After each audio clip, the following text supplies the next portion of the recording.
Na mtazamaji, studio tuko naye Bwana Karim Sangawe. Yeye ni mtaalamu wa kutoa elimu hasa katika eneo la masuala ya mortgage ama mikopo ya nyumba. Atatupa na yeye elimu kuhusiana na masuala mazima ya mortgage. Bwana Karim Sangawe, karibu sana studio hizi za Ofisi ya Taifa Ukaguzi. Asante sana kiongozi.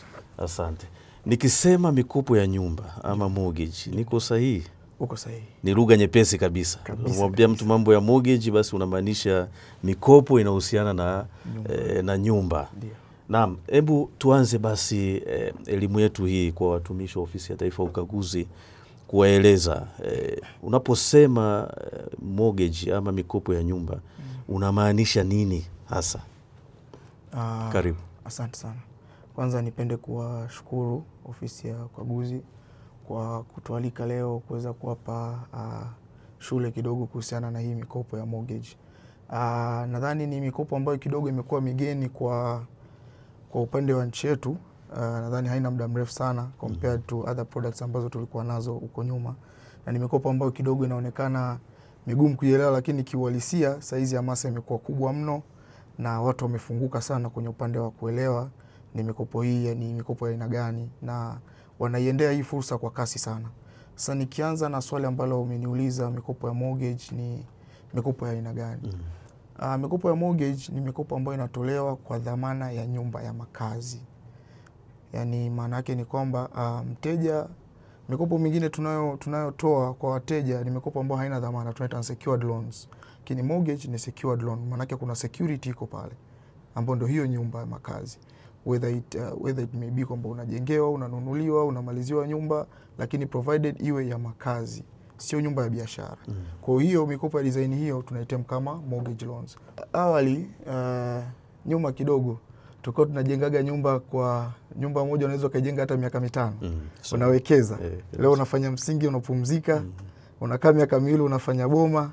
Lakini siku hizi culture imebadilika. Nadhani naweza nikasema ni kukomaa kwa uchumi, lakini pia ukomavu wa benki ambazo zipo nchini kwetu kwenye kuziendea fursa ambazo tunaziona au kutoa masuluhisho ambayo yatawasaidia wananchi. Benki ya NMB tuna product kubwa 5 au aina 5 za mortgage ambazo tunazitoa. Na hizo aina 5 tumezigawa kutokana na uhitaji wa mteja. Anataka kufall kwenye kategori gani au anataka kufanya kitu gani hasa.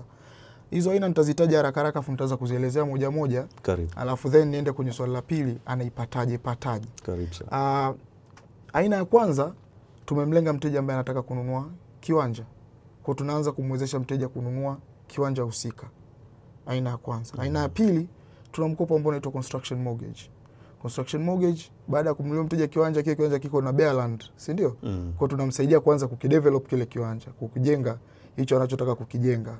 Kama ni apartment, tutamsaidia kujenga hiyo apartment. Kama ni BNB, tutamsaidia kujenga hiyo BNB. Kama ni nyumba za kupangisha, au unaweza kuta ni nyumba ya ndoto yake, anataka kujenga villa, tutamsaidia kujenga hiyo villa. Hiyo ni aina ya pili ya mortgage, inaitwa construction mortgage. Aina ya tatu ni semi finished mortgage. Semi finished mortgage ni kwa wateja wote ambao tayari wameshaanza kujenga. Mteja amejenga, amefikia sehemu, hela imekata, au ule uwekezaji anaofanya hela ile imepungua kwenye ule uwekezaji anaotaka kufanya. Kwa sisi tunamsaidia kumalizia ule uwekezaji. Hiyo inaitwa semi finished mortgage. Na aina ya 4 ni purchasing mortgage. Mteja anaweza kuta amezunguka, kakutana na nyumba inauzwa ya makazi, anataka kuinunua whether kwa ajili ya kuifanya BNB au kuipangisha, sisi tunamsaidia kuinunua ile nyumba. Lakini aina ya 5 ni product yetu ya mwisho, inaitwa refinancing mortgage au equity release.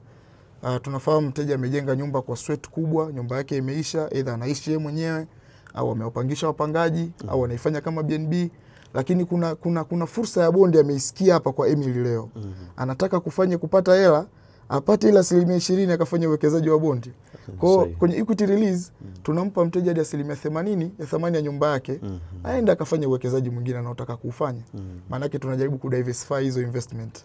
Kwa anakuja kuwekeza kwenye bond au atafanya biashara zingine ambazo anataka kuzifanya. Sasa nikisema nianze kuelezea product moja moja kwa categories zake na nini kitahitajika kwa mtumishi wa ofisi ya ukaguzi awe nacho ili kupata product hiyo husika, nitaanza na product ya kwanza ambayo ni kiwanja loan. Kwenye mikopo yetu ya kiwanja Moja, mteja atatakiwa ajue hicho kiwanja anachotaka kununua. Akisha allocate ile plot anayotaka kununua, condition yetu kubwa ya kwanza, hiyo plot lazima iwe surveyed. Lazima iwe imeshapimwa tayari. Then sisi tutamsaidia kununua hiyo plot. Mikopo ya kiwanja minimum iwe imepimwa na ina hati. Hati sio lazima. Inaweza kuwa imepimwa lakini bado haijapata hati. Kwa document yote ambayo itakuwa ina exist kwa muda ule kwenye kile kiwanja provided kimepimwa, tutaitumia kwa muda huo. Kwa hiyo ndio exception ya compare to hizi product zingine. Hiyo ndio exception pekee ya kiwanja loan. Hati sio lazima. Product zingine zote hati ni lazima. Lakini kwenye kiwanja condition yake kubwa ni kiwe surveyed. Yes. Kwa mkopo unaenda kuanzia milioni 10 mpaka milioni 100. Kuanzia milioni 10 mpaka milioni 100. Yes, mpaka 100. Kwa ardhi yote ambayo ina fall kwenye hiyo range, mteja anaweza akasaidiwa kuinunua. Na hakuna contribution ya mteja kwenye hiyo ardhi. Yani maana yake ni kwamba sisi tutamsaidia mteja kufanya purchase 100%. Lakini pia tutamsaidia mteja kwenye usimamizi sasa wa kupata hati. Kwa sababu mwisho wa siku kile kiwanja kitatakiwa kiendelezwe. Na hatutaweza kukiendeleza kama hakuna hati. Kwa sasa tutaanza kumsaidia mteja kuanza kufuatilia upatikanaji wa hati, then baada ya hapo tutahamia kwenye mkopo wa pili. Sasa tuanze kumsaidia kuanza kukiendeleza hicho kiwanja, ambao sasa mkopo wa pili ni construction mortgage. Kwa mtumishi huyu, kwa mkopo wa kwanza atatakiwa kuwa nacho ni hiyo sehemu anayonunua, atatakiwa kisha kwamba hiyo sehemu imepimwa, lakini kuwe kuna chanzo cha kulipa huo mkopo. Maana yake kuwe kuna income, whether itakuwa kwenye salary au itakuwa tayari ana investment zingine kama bondi, ana hizo coupon na anataka kusema kwamba mimi nitalipa kwa coupon zangu, then it's fine. Au ana biashara, it's fine pia. Tunaangalia kwenye segment zote. Kwa hiyo ni mkopo wa kiwanja. Mkopo wa pili ni construction mortgage. Sasa mteja baada ya kuwa na kiwanja, au anaweza tukao tumemnunulia au akaona kitu chake kwa mwenyewe, anataka kufanya uwekezaji, anataka kujenga apartments, anataka kufanya B&Bs, anataka kujenga nyumba ya ndoto yake mwenyewe, pia tuna finance. Sasa kwenye upande wa construction mortgage tunataka kiwanja kiwe na hati. Lazima kiwanja kiwe na hati. Na kwenye upande wa construction tunatoa hela kwa phases, hatutoi hela yote. Minimum amount kuanzia milioni 10, maximum bilioni 1 kwa sasa hivi. Kwa hiyo ni uwekezaji mkubwa sana bado mteja anaweza akafanya kwenye upande wa real estate au kwenye upande wa ujenzi wa nyumba. Kwa kwenye construction mortgage tunatoa hela kwa phases kutokana na ujenzi unavyoenda. Kama project yako ni kubwa sana, tutakupa kwa phase 5. Kama project yako ni ya kawaida, tutakupa kwa phase 3. Yes. Na kwenye upande wa construction mortgage, mteja atatakiwa awe na vitu vikuu vitatu. Cha kwanza, kuwe kuna hiyo hati ya hicho kiwanja. Cha pili, tutahitaji kufanya BOQ. Ili tuweze kuestablish cost ya uwekezaji anaotaka kuufanya. Kama ni apartments, sasa huo ujenzi wa hizo apartments unagharimu shilingi ngapi mpaka tunamaliza kuweza kufikia hatua ya kufanyaje, ya kuanza kuoperate. Yes. Kwa hiyo tutahitaji BOQ, ambapo sasa BOQ kuna wataalamu ambao wapo makampuni mbalimbali ambao benki imeingia nayo MOU. Tutampa mteja wetu list ya wataalamu wengi tu, ataweza kufanya yeye mwenyewe scrutinization, yupi is the perfect kwa yeye kufanya naye hiyo kazi. Au kama mteja anacheki orodha ile, yeye mwenyewe ndo anachagua yupi nifanye naye kazi. Alafu anawaambia nyie kwamba nitachukua. Mimi nimemchagua huyu. Ili mradi yuko kwenye MOU. Yuko kwenye MOU basi. Ya NMB na basi. Yes. Kwa huyo atakayekuwa amemchagua atatucontact, bana mimi nimekubaliana na mteja X. Tunafanya BOQ ya hiyo nyumba ambayo mnataka kuifinance, then ataifanya, atatukabidhi hiyo report, lakini pia mteja atakuwa na kopi zake kwa ajili ya reference. Then tutaangalia 90% ya gharama ya huo ujenzi, ndio ambacho tutamfinance mteja. Wakati 10% anaicontribute yeye mwenyewe kama kuonyesha commitment ya hicho anachotaka kukifanya. Kwa 90% benki tuna finance, 10% ni contribution ya mteja. Kisema hivyo sio inaeleweka. Yes. Na kwenye upande huo, hiyo contribution ya mteja sio lazima awe nayo yote. Mteja anaweza kaogopa akisema sio 10% mimi sasa hivi sina, nafanyaje? Hiyo 10% sio lazima awe nayo yote. Kwenye construction mortgage, hiyo 10% anaweza kai-contribute as we go. Kwa vile sisi tunampa kwa phase, labda tunampa kwa phase 3. Na akasema na mimi 10% yangu nitawapa kwa phase 3. Inawezekana. Kwa tunakaa chini tunakubaliana kimsingi kwamba phase hii utakupa milioni 5, phase hii utakupa milioni 2, phase hii nitakupa milioni ngapi. Kwa mteja anaitoa na yeye kwa phase. Baada ya hapo then sisi tunampa hiyo 90% kutokana na hizo phase, na kwenye kila phase of course benki itafanya kujiridhisha. Kwa hiyo tumeweka hivyo kwa sababu ya kucontrol ile wish ya mteja. Kama mteja alikuwa na wish ya kujenga, basi tumsaidie ajenge mpaka amalize. Kwa sababu tunajua ukisema mpe mteja hela zote akajenge, unaweza ukafika ukashangaa nyumba bado iko lenta kati tushatoa milioni 500. Yes, kwa tunaweka hizo control kwa ajili ya kumsaidia mteja aweke ile commitment ya ujenzi, basi ajenge pale mpaka pale tunapokuta kwamba ule uwekezaji umeisha na utamsaidia yeye kupata return ambazo zitamsaidia pia kwenye marejesho yake. Kwa hiyo benki haimuachi, inaendelea kumlea. Tunaendelea kumlea mpaka ndoto yake, mpaka ndoto yake kamiliki. Mpaka tuhakikishe kwamba anatualika bana, leo unafanya opening ya apartments zangu. Tunajiunga naye, tunasherehekea pamoja, then anaanza kuoperate na tunaendelea kuwa naye. As we go, mahusiano yanaendelea kuwepo ili tuweze kuangalia fursa zingine za uwekezaji ambao anataka kufanya kwa ukaribu. Yes. Kwa hiyo ni upande wa construction mortgage. Lakini side nyingine ni ya semi finished. Zote zinaoana, construction na semi finished kwa sababu zinaendana, zina deal na ujenzi. Yeah, semi finished ni mteja ambaye tayari ameshaanza kudevelop. Amejenga, amefika sehemu, amekwama. Anataka support sasa ya kumalizia uwekezaji wake, kama ni wapangaji waingia au kama ni BNB basi anze kuoperate, anze kupata income na yeye.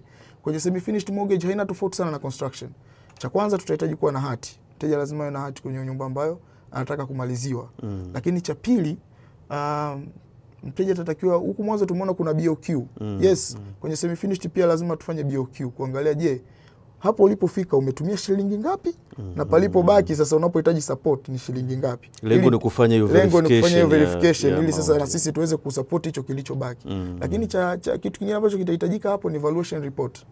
Lazima tujue sasa kabla tuja inject fedha nyumba ilikuwa ina thamani ya kiasi gani kwa muda huo. Na je, tukiweka hiyo hela ambayo tunaweka nyumba itakuwa na thamani ya kiasi gani itakapokuwa imeisha. Kwa sababu huwezi kufanya hiyo prediction bila kujua cost value ya sasa hivi. Kwa hiyo ujue value ya baadaye lazima ujue kwanza value ya sasa hivi ili uongeze hicho unachokiongeza kupata value ya baadaye. Na lengo kubwa ni kuangalia collateral coverage against loan ambayo tunaifinance. Kwa sababu kumbuka tunachokufanyia hapa ndo dhamana, hicho ndo kinacho stand kama dhamana. Hutotoa dhamana nyingine. Kwa kama ni tunakujengea hiyo nyumba ndo dhamana ya huu mkopo. Sasa tukitoa mkopo bila kuestablish hizo value, maana yake kuna namna tunaweza tukafikia hatua tumetoa hela nyingi lakini dhamana haikavi ule mkopo. Na lengo kubwa ni kukava na inakosa sustainability. Yes, kwa lengo kubwa tunafanya valuation ili kuweza kujua future nyumba itakuwa ina value ya kiasi gani na je itaweza kukava mkopo ambao umepewa ili usihitajike dhamana nyingine tena kwa ajili ya kuweza kukava mkopo wako. Yes. Kwa tutafanya valuation ili kuweza kuestablish hivyo. Baada ya pale sasa tutafanya analysis kuangalia lazima na kipato ambacho sasa utasema bana mimi hapa sasa nitalipa kwa kiasi hichi hapa. Sasa hicho kiasi kitasupport huo mkopo ambao unataka kupewa au hiyo amount ambayo tunatakiwa kumalizia nyumba. Kwa hiyo tutaangalia tukiona vyote viko sawa then tutakupa huo mkopo. Requirements zingine ni za kawaida tu ambazo mteja hata leo ukimpa checklist atakuwa nazo zote. Yes, kwa hizo ndo primary requirements kwenye upande wa semi finished. Na kwenye semi finished hakutakuwa na contribution ya mteja. Tuliona kwenye construction kuna contribution 10%. Huko hakuna contribution. Uwekezaji ambao mteja ameshaufanya tunashumu tayari ndo pale nguvu yake imeisha. Ndo ameshawekeza ile 10% yake au zaidi. Yes. Kwa sasa hatuhitaji tena kumomba hela nyingine ya kuwekeza kwa sababu tayari kashawekeza. Kwa sisi tutakuja tutamalizia ule uwekezaji ulipoishia pale mpaka mwisho, then mteja atakuwa huru kuendelea na biashara yake kama ni apartment au kama ni BNB. Lakini kwenye upande wa hii mikopo ya construction na semi finished, uzuri mmoja ambao upo kwenye hii mikopo, sisi tuna finance fedha na tunasimamia ufanye kile ambacho tumekubaliana kutokana na zile phase. Lakini sisi hatuingii site kukujengea. Kwa hiyo tunampa mteja uhuru wa kuamua ajenge na nani. Mkandarasi anakuwa ni wa kwake au kama atajenga na local fundi atakuwa ni wa kwake. Lakini pia tunampa mteja flexibility ya kuweza kujua material yananunulia wapi. Kwa hiyo mteja atakuwa na manage ile cash yeye mwenyewe akiwa anajua kwamba phase 1 nilivyopewa nilikuwa natakiwa nifanye msingi na boma. Kwa hiyo ili nimalize msingi na boma yeye atajua cement anachukua wapi, tofali anachukua wapi, fundi gani atajenga. Hivyo vitu vyote ni mteja mwenyewe ana control. Hiyo tumefanya ili kuweza kumpa mteja flexibility ya kuamua anataka ajenge na nani, afanye na nani. Yes. Kwa hiyo ndo mmoja kati ya vitu vizuri kuhusiana na construction. Yeah. Kwa hiyo mikopo miwili inawiana, lakini nikiama kwenye hizo product za ujenzi, nihamia sasa kwenye product ya kununua ambayo itakuwa nadhani ni product ya 4. Ndio. Yes. Yeah. Kwenye upande wa kununua nyumba, uwekezaji wa kununua tumeugawa kwa aina kuu mbili. kuna mteja ambaye anataka kununua nyumba mtaani na kuna mteja ambaye ananunua nyumba kwenye mashirika ya nyumba. NHC, Watumishi Housing, and the likes. Hawa wateja tunawatreat tofauti. Why? Because parameters zao hazifanani. Mteja ananunua nyumba kwenye mashirika ya nyumba, haya mashirika yote tuna MOU nao. Yani benki na wao mashirika tuna MOU. NHC tuna MOU nao, Watumishi tuna MOU nao. Kwa mteja akiwa anataka kupurchase the house, Fumba nadhani pia tuna MOU nao. Mteja akiwa anataka kupurchase the house kupitia mashirika, inakuwa ni rahisi zaidi kutokana na ile existence ya ile MOU. Kwa hiyo tunachofanya, mteja atakuja na price kwamba mimi nimeenda NHC, wanauza Medeli pale saizi project zao zile, wanauza 300 million. Mimi nataka kupurchase apartment pale Medeli. So sisi tutachofanya, tutaangalia 90% ya hiyo selling price alokupa NHC ni kiasi gani. Ile ndo ambayo benki tutafinance. Lakini 10% wewe mteja tutatakiwa uwe nayo. Kwa kama unataka kupurchase NHC ambayo inauzwa 300 million, maana yake mteja tutatakiwa uwe na milioni 30. Sisi benki tutakupa the remaining 270 million kwa ajili ya kufanya hiyo purchase. Ndiyo. Yes. Lakini pia iwekwe kwenye akili kwamba hiyo hela ambayo tunakufinance lazima pia income yako ifanyeje? Isupport installments za huo mkopo. Yes. Kwa hiyo tutaangalia hizo factors kwamba je, kipato kina support hiyo repayment. Kama kina support, then tunakupa green light, nenda kamlipe NHC, utamlipa NHC 10%, atakupa offer ya hiyo apartment, utakuja nayo kwetu, tutaprocess mkopo, then utawalipa NHC, manake sasa pale apartment ni ya kwako, wewe utakuwa tunaendelea kulipa taratibu. Wakati huo unaendelea kuutilize ile apartment kama ni kwa ajili ya kuirent au kama ni kwa ajili ya kuishi wewe mwenyewe au kama unaenda kuipangisha. Hiyo sasa ni wewe utaamua jinsi ya kufanya na hiyo apartment. Hiyo ni rahisi kama hivyo. Lakini kwa mteja anayenunua nyumba mtaani, it's quite different. Mtaani kuna uncertainties nyingi. Chief leo unaweza ukawa unauza nyumba 300 million.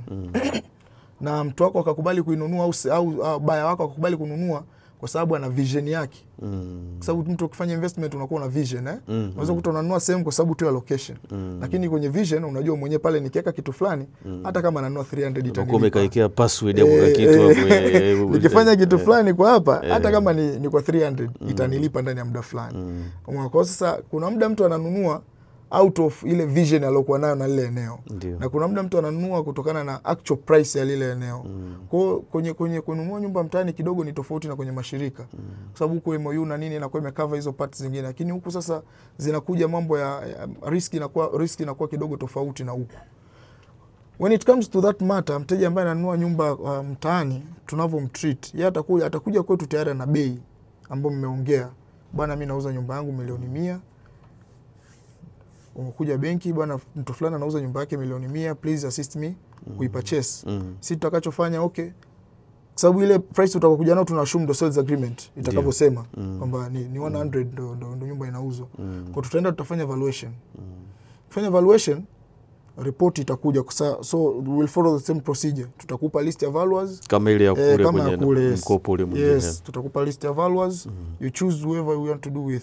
Tunao wengi sana, zaidi ya 20-30. Kwa hiyo utaangalia yupi yuko favorable kwako ambao unahisi utafanya naye kazi, na ni kampuni zote ambazo reputable kwa Tanzania ambazo zinafanya valuation ziko incorporated kwenye MOU zetu. Na hiyo inasaidia kuweka accountability, kwa sababu ingekuwa benki ndio inaamua kwamba mchukue huyo akakufanyie, huenda mteja kidogo angekuwa anapata mashaka. Exactly. Na lengo kubwa ndio hilo. Tumempa mteja hiyo flexibility yeye mwenyewe aamue kama anataka kufanya na nani, lakini pia impe flexibility ya ku cross reference. Akifanya na huyu, yani huyu alichomjibu na huyu atakachomjibu na huyu atakachomjibu, je, vinawiana? Anaweza kaamua akachagua watu watatu afanye pilot, aangalie which one is better between. Kwa hiyo ni nzuri kwa wateja. So baada ya valuation kuja kwetu, tutakaa chini tutaangalia. Wewe bwana umekuja na sales price yako 100 million ndo nyumba inauzwa. Hii valuation inatuambia bwana hii thamani ya hii nyumba ni milioni 80.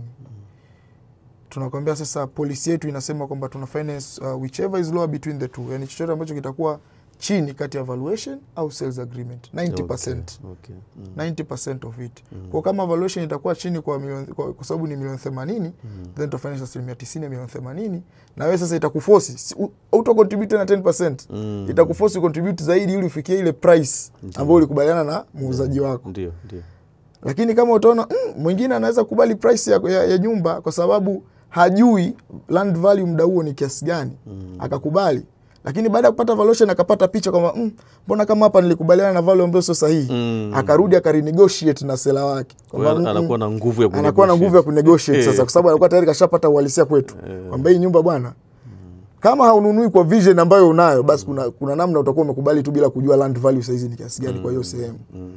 Kwa hiyo tutampa mteja hiyo concept, atarudi kwa mtu wake. Lakini kama ananunua kwa vision yake, maana yake it's fine, atakubaliana na hiyo price, ataongeza hicho anachokiongeza, na benki tutampa ambacho anatakiwa kupewa kwa muda huo. Lakini kama atakuwa hajanunua kwa vision, then atarudi kwa seller wake, wata negotiate tena. Akimkubalia hiyo price ambayo sisi tutamfinance, then tutampa hiyo 90%, atatoa 10 badala ya kutoa zaidi. Then sisi tuta finalize hiyo purchase, then mteja atakuwa yuko sasa kwenye state ya kuweza kuendelea na ununuzi wa hiyo nyumba. Na kwenye purchase mara nyingi tunakuaga sana upande wa mteja kuhakikisha kwamba ile hati inahama kikamilifu kwenda kwake. Kwa sababu unajua kabisa kuna hizo challenge za transfer. Kwa hiyo tunakuwa tunasimamia ile transfer process. Lakini kwenye sales agreement lazima i state clearly kwamba anayelipa hizo gharama za capital gain ni nani. Kwa sababu siku hizi tunajua kisheria anayegain anayeuza, naenda anatakiwa alipe ile capital gain, si ndio? Lakini siku hizi wengi tunaonunua ndio tunailipa ile kwa sababu tupate title zetu.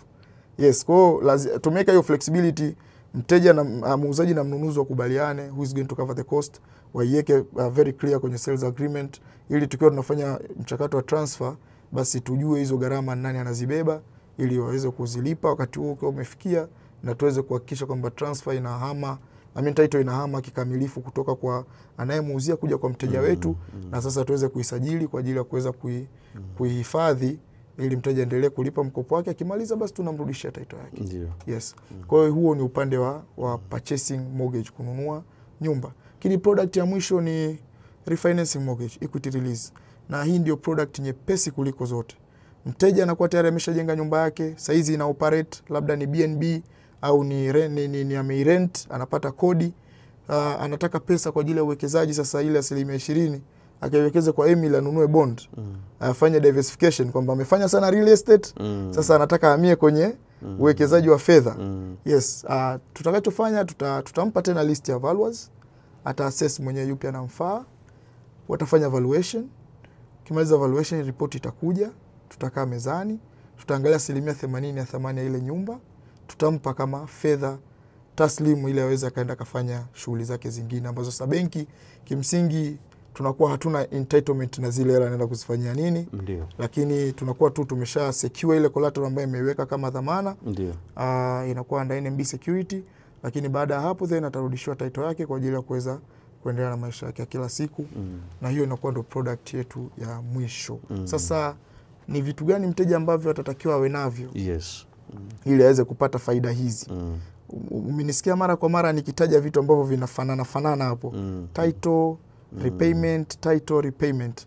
Key product requirement ambazo mtumishi yote ambaye atatakiwa apate hizi haya manufaa ni vitu viwili vikuu. Cha kwanza awe na hati ya hicho kiwanja anachotaka kufanya develop, except for kiwanja loan. Ambapo kiwanja loan unasema yenyewe cha msingi iwe surveyed, inahitaji tu iwe surveyed. Iwe surveyed tuna finance. Ndio. Lakini cha kwanza kwenye product hizi zingine zote lazima kuwe kuna hati miliki. Hati miliki, yes. Yes. Lakini cha pili, mteja anatakiwa awe na source of repayment initially. Lazima awe na kitu cha kuanzia kuweza kulipa huo mkopo. Sasa kuta mwingine anakuambia mimi nataka nilipe baada ya kumaliza investment ndio nianze kulipa, kutokana na hizo source ambazo nitazipata kwenye hiyo project ambayo mnanifanyia saa hizi. Kwa mfano mtu wa real estate. Kwa real estate anataka kufanya apartments. Kwamba mimi nikishamaliza kujenga apartments zangu, wakishaingia ndo nianze kulipa. Yes, technicalities you will never know huko mbele nini kitatokea. Hiyo hela unaweza usipate kama unavyo anticipate. So currently lazima kuwe kuna kitu ambacho saa hizi kipo. Uzuri benki tuko very flexible. Saa hizi lazima uwe na kitu ambacho kipo. Tupigie mahesabu hicho kwanza, tukupe subject to hicho, ufanye, ukishamaliza kama kuna income ambayo tayari ushaanza kurealize huko mbele ambapo sasa tumekusha kusaidia, umejenga, umemaliza, umepata watumishi. Kuna umepata wapangaji, umepata BNB sasa iko inafanya kazi vizuri, kuna income ipo. Sasa unaweza ukasema okay, kwa vile kuna income mpya then naomba niitumie kwenye repayment. Tukai-switch tu kutoka kwenye ile ya kwa kwanza. Kuna technicalities za kuswitch. Tuka-switch kutoka kwenye hiyo ya kwanza ikaja kwenye ya pili. Ndio. Yes. Tukaamua sasa kuservice kutokana na hiyo income mpya ambayo itakuwa imekuja. Lakini pia unaweza kaamua ukaikopea tena hiyo income mpya ambayo umeitengeneza. Umepata wapangaji, umewaweka kule, wanalipa kodi. Sasa hizi tumeexhaust mshahara kutokana na hii project mpya tulofanya. Tumekupa hela kutokana na mshahara wako, ukajenga apartment 6, 7, ukazipangisha, umepata kodi kule za milioni 2.5, labda wapangaji 5 wala 5.5. Zile milioni 2.5 unazipata kila mwezi, lakini wanakulipa kila baada ya miezi 3, kila baada ya miezi 6, si ndio? Hiyo ni income mpya ambayo haitumiki sasa hizi. Tumekutengenezea. Unaweza ukasema sasa mimi income mpya kwa vile niko kwenye upande wa kujiandaa na kustaafu, naomba nitumie income mpya kwenye uwekezaji wangu mwingine. Kwa tukakukopeshia tena kwenye ile income mpya, ukajenga apartments zingine. Kwa utaratibu unaweza ukajikuta unaanza tu kuwa na apartments nyingi. Leo umejenga 5, kesho umejenga 2, kesho kutwa 3, kesho kutwa 6. Hivyo hivyo mpaka una grow as you go. Unafikia point sasa una nyumba za kutosha, kama zote umezifanya BNB, zingine umeziweka rent, zingine either way utakavyokuwa unazifanya kutokana na vision ambayo unayo na uwekezaji unaotoka kufanya kutokana na soko pia lilivyo. Dodoma sasa hizi is a fast growing city. Tunaona accommodations zinahitajika bado zaidi kuweza kuaccommodate wageni wengi wanaokuja. Kwa bado fursa ni kubwa sana. Wigo ni mpana kuweza kufanya investment kwenye real estate kwa Dodoma. Lakini pia hata kwenye maeneo mbalimbali bado BNB sasa hizi ina peak sana. Ina peak sana in a way kwamba wawekezaji wengi wa real estate wanatizamia huko. Ndio maana hata umeona hata serikali juzi wameanza kutaka kuimpose kodi kwenye BNBs. Yes. Why? Ni eneo jipya. Yes, why ni eneo jipya lakini liko very fast growing. Kwa watu wako wana appetite kubwa sana kwenye upande huo. Yes. Kwa hivyo ndio vitu vikuu ambavyo mteja atatakiwa viwili hivyo mmezungumzia. Yes, hati pamoja na source of repayment initially lazima iwepo. Ndio. Chanzo cha kulipa mkopo. Na uzuri sisi NMB tumediverse, yani hatujaishia tu kwenye salary. Tunapokea almost 4 types of income kutokana na mteja na nini. Tunapokea salary kama source of repayment. Tunapokea kodi za wapangaji kama source of repayment. Tunapokea coupons from bonds. Kwa una hatifungani zako unataka kuzitumia kama source of repayment, unaiconnect kwenye mortgage yako. Kwa hiyo tunakuwa tunakukata kutokana na zile hatifungani zako. Lakini pia unaweza kuwa ni mfanya biashara. Unataka kutumia biashara yako kulipia mkopo. Kwa hiyo tunapiga analysis ya biashara, tunasema bwana kutokana na mzunguko huu tutakupa kiasi hichi. Kama kinakufaa then tunakuwezesha huko. Ndiyo. Unalipa kwa biashara yako.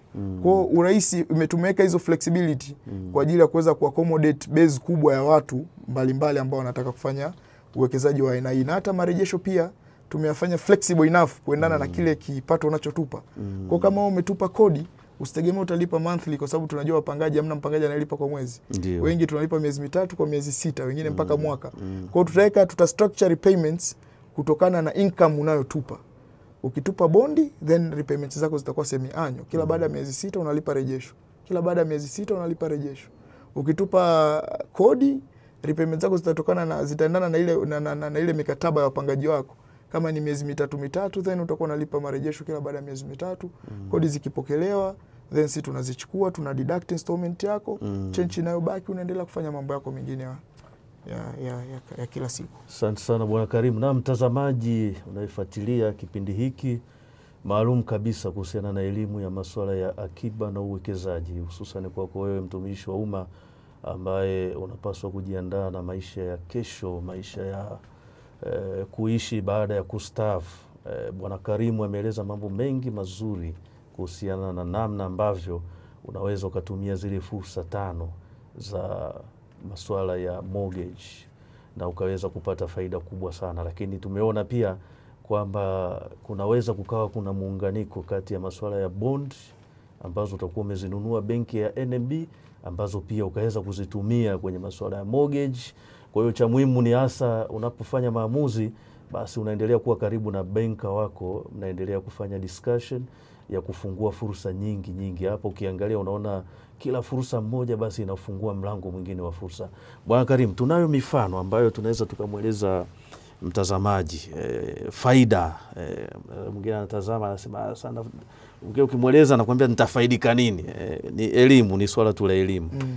na kwenye storytelling wakati mwingine mtu anataka apate testimony bila kutaja majina, lakini tuna mifano ambayo watu wamefanya huo uwekezaji wa namna hiyo kwenye mortgage na wame excel kwenye mambo ya kiuchumi na wamefika mbali, wamekuwa wawekezaji wakubwa.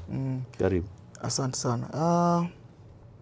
Yes, mifano ipo na faida za mortgages actually zinajielezea wazi. Siku hizi watu unaweza ukajenga nyumba in 1 month ukawa umemaliza, tofauti na zamani. Kwa hiyo moja kati ya faida inakusaidia wewe kufanya uwekezaji kwa haraka. Ile ambalo ulisema miaka ya nyuma tulikuwa tunajenga nyumba moja hata miaka 15. Sasa by the time unafika labda kwenye paa huku kushachakaa. Hujaingia ndani. Lakini sasa hivi mtu unaweza ukaanza kujenga leo, baada ya wiki 3-4 umemaliza, au mwezi mmoja miwili umemaliza gorofa kubwa tu la floor 2 au floor 3. Inategemeana na aina ya project unayofanya. Kwa hiyo kinachokusaidia hapo kwenye uwekezaji wa design hii pia inakata cost. Kununua materials zote at once za ujenzi ni rahisi kuliko kununua kitu taratibu. Prices zina fluctuate day to day. Bati ambalo mtu amenunua miaka 5 nyuma huwezi kulinunua leo kwa bei hiyo. Kuna price ambayo itakuwa imeongezeka pale. Kwa hiyo ukiwa unafanya uwekezaji wa design hii kwa design ya mortgage, inakupunguzia hizo gharama za ujenzi, lakini pia mortgage inatusaidia tunaweza kukamilisha ndoto zetu. Kuna watu wanatamani kuishi kwenye nyumba nzuri, lakini akiwaza mshahara wangu huu nikisema nijenge dusko nitafikaje? Inakuwa ni rahisi, inakuwa ni ngumu kidogo. Lakini kupitia mortgage inamsaidia mtumishi anajenga nyumba kwa muda mfupi, lakini mortgage imewasaidia watumishi kupata hela nyingi kwa wakati mmoja. Kwa sababu gani? Tenure ya mortgage au muda wa mkopo wa mortgage ni mikopo ya muda mrefu. Kwa mtumishi ni mwaka mmoja mpaka miaka 25 hadi miaka 20. Sasa mtumishi ana qualify kupata mortgage. Lakini rate ya mortgage ni ndogo, ni 14%. Ni ndogo. Sasa ukiangalia akipiga mahesabu ya mshahara wake, ukikalculate kwa hiyo muda na hiyo rate, unakuta anacho qualify ni kubwa sana, ni hela nyingi. Almost twice ya mkopo ambao unapata labda kwa watumishi wa kawaida. Yaani ukichukua mkopo wa mtumishi wa kawaida compare to mortgage, almost twice. Sasa maana yake anapata fursa nzuri ya kujenga ile nyumba ya ndoto yake. Lakini pia flexibility ya kulipa within time. Kwamba unaweza kuchukua mkopo ndio muda mrefu, lakini ukaulipa ndani ya miaka 5 na usichajiwe riba yoyote, ile penalty fee ya kulipa mkopo mapema. Sisi hatuna ile. Kwa hiyo mteja akishafanya investment hiyo akasema mimi na liquidate mkopo in next 2 years, mteja anaruhusiwa kuliquidate mkopo in next 2 years na anakuwa amesave zile riba za miaka ya mbele ambayo angekuwa imposed on. Kwa zile riba zote anakuwa amezisave. Kwa ukiangalia inamsaidia sana mtumishi kufikia malengo yake kwa wakati mfupi zaidi. Yes. Nafikiri inasaidia mtumishi kufikia malengo yake kwa wakati mfupi zaidi. Kwenye upande wa testimonies, naweza nikatoa kisa cha bwana mmoja. Nadhani alikuwa hapa Hazina. Mteja wa zamani kidogo. Alikuwa Hazina. Yule bwana tulianza kujenga apartment zilikuwa 2 kipindi hicho by then. Zamani kidogo kama 10 years back or 12 years back. Alianza kujenga apartment 2, akasogea baada ya kupata wapangaji. Kipindi hicho kazini ni mtumishi. Baada ya kupata wapangaji akatumia zile kodi tena akajenga nyingine moja. Baada ya kupata tena wapangaji wengine akatumia zile kodi tena kujenga nyingine. Sasa hizo yule jamaa ana apartment 15 hapa Dodoma. Single units 15. 15 tukiashumu tu kila mtu anakulipa hata kama ni 500,000. Ni investment kubwa sana. Milioni 25. Ni investment kubwa sana. Na ukitransform to BNB it's even much than that. Kwa sababu sasa hivi BNB kwa Dodoma minimum rate ni 100k per day. Sasa ukiangalia kwa hizo kwa maana yake tayari ana uwekezaji mkubwa ameufanya. Ilifikia point aka step out from the office. Na aliresign tu bwana, mimi saizi imefikia at 50s aka resign zake akaachana na hiyo kitu. Kwa hiyo uwezekano wa kuresign mapema pia unatokana na wewe mwenyewe unajiandaje sasa hivi. Sio lazima ufike 55 au 60. Yes, inategemea umejiwekaje kuanzia kama mimi nilivyosema. Unajiandaa kustaafu kipindi unaingia kazini. Yes. Kwa ukianza mapema unakuwa umejengea nafasi nzuri sana ambayo ikifikia point ukiona sasa 50s I can just walk out kwa sababu tayari nishafanya investment kwenye upande wa real estate, tayari nishafanya investment kwenye bonds. Hapa nadhani nikapumzike. Inawezekana. Inawezekana na inaanza leo. Haianzi muda wote, hata leo pia hujachelewa. Inaanza leo. Yes, lakini pia kwa anaweza nikatoa tu testimony moja pia nyingine ambayo nadhani hii sehemu ambayo iko famous kidogo kwa hapa Dodoma. Na sidhani kama itakuwa ni issue sana nikitaja kwa jina. Ni sehemu inafahamika tu, Gem Apartments. Sijui kama mnazifahamu. Gem Apartments. Yes. Gem Apartments ile ni investment yetu. Tulifanya vizuri kabisa. Mteja saizi ana enjoy pale ukienda Gem, it's very nice place to it's very nice apartments. Nadhani kwa wengi mnaweza mkao mnazifahamu, kwa forza na page ya Instagram, ukiweza visit your page. That is our development. Mteja alikuja na ramani yake na idea yake, tukakaa chini, tukamsaidia, basi akafanya huo uwekezaji na saizi anapata matunda na maisha yake ni mazuri kiukweli. Maamuzi aliyoyafanya yalikuwa maamuzi sahihi ambao ni wakati huo. Wakati huo Kwa usisubiri kesho. Yes. Kwa hiyo kwa wengi mnaofahamu hiyo apartment picture iko hapa Kisasa. Hapa Dodoma. Uzuri ni hapa Dodoma. So you can just visit the page, utaiona, utasema okay, kumbe vitu vinawezekana. Yes, hivi vitu vinawezekana. Na sio story, mifano hiyo hapo. Yes. Na Bwana Karim, kwa kumalizia, labda unamweleza nini mtumishi huyu wa Ofisi ya Taifa ya Ukaguzi?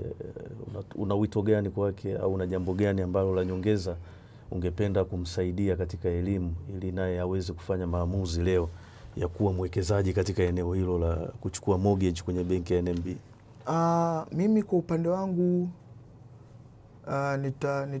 nitawahasa sana wafanye uwekezaji kwenye real estate.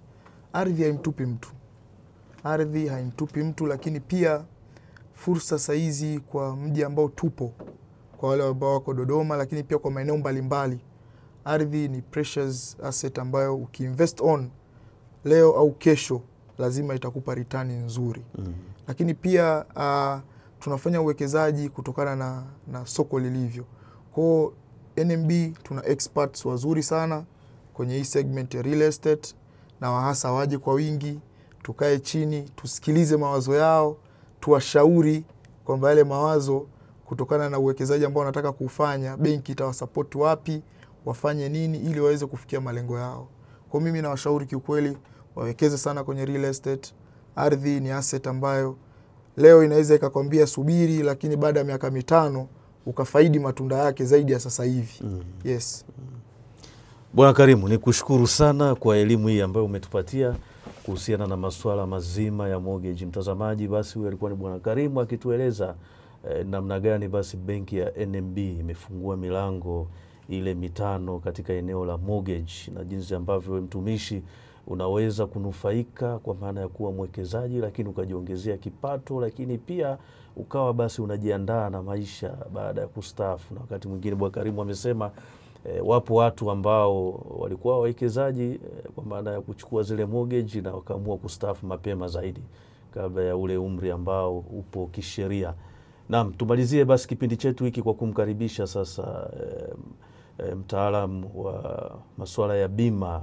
Tueleze sasa haya yote tuliyozungumza, uwezi kuyatenganisha na masuala ya bima. Atatupa pia elimu bima na yenyewe NMB imekaaje pale, na namna gani basi wewe mwekezaji, mtumishi unayekuwa na hamu ya kununua hati fungani, unayekuwa na hamu ya kuwekeza katika mortgage, benki NMB imechukua hatua gani basi kuhakikisha kwanza wao kama NMB wanatoa zile huduma za bima, lakini pia mikopo ile na yenyewe inakuwa covered kwa maana iko insured kwenye masuala ya bima. Karibu uendelee kutufuatilia na tupate pia hiyo elimu ya bima, na mara baada hapo tutakuwa tunahitimisha kipindi chetu siku ya leo, na naamini unaendelea kupata elimu ambayo ni stahiki, yenye taarifa sahihi kuhusiana na masuala ya mortgage na masuala ya bond. Karibu.